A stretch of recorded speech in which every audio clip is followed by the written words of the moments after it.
relais potentiel assiste le compresseur lors de son démarrage en mettant en circuit et hors circuit le condensateur de démarrage.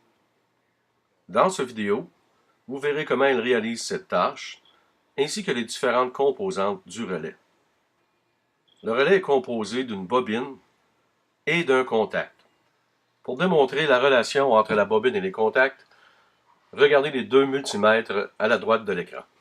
Le multimètre de droite indique le voltage appliqué à la bobine et le multimètre de gauche indique la résistance du contact. Remarquez que lorsqu'il n'y a aucun voltage d'appliqué à la bobine, le contact est fermé. De ce fait, le condensateur de démarrage est en circuit avec l'enroulement de démarrage du compresseur. Lorsque le voltage est appliqué à la bobine, il créera un champ magnétique et attirera un curseur métallique, comme un électroaimant, vers la bobine.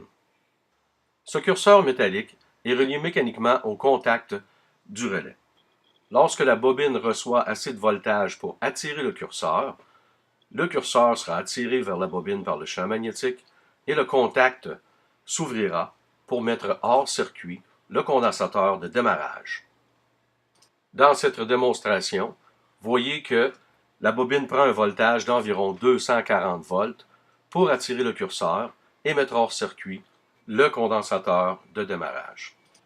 On peut constater l'ouverture du contact en observant le multimètre de gauche qui nous indique la résistance du contact.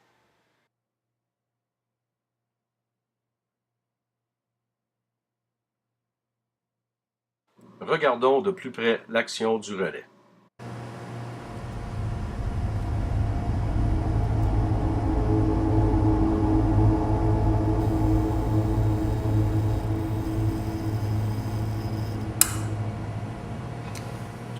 Le voltage nécessaire pour actionner la bobine du relais s'appelle le pick-up voltage et le relais se désactivera au drop-out voltage.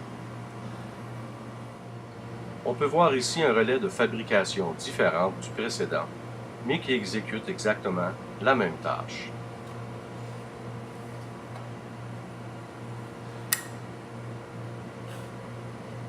Voyons de plus près.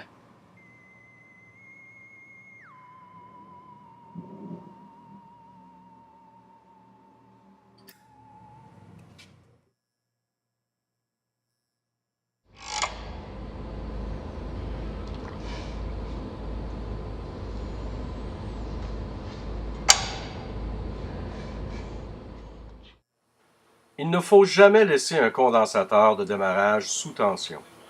Si on effectue un mauvais branchement ou que les contacts du relais sont défectueux, cela causera un surchauffement à l'intérieur de celui-ci et il peut même aller jusqu'à exploser. Remarquez la pastille sur le dessus du condensateur quand on applique un voltage constant. La pastille se dilatera et au lieu d'exploser, il libérera la pression accumulée à l'intérieur du condensateur. Une pastille déformée ou une pastille brisée indique une défectuosité du condensateur.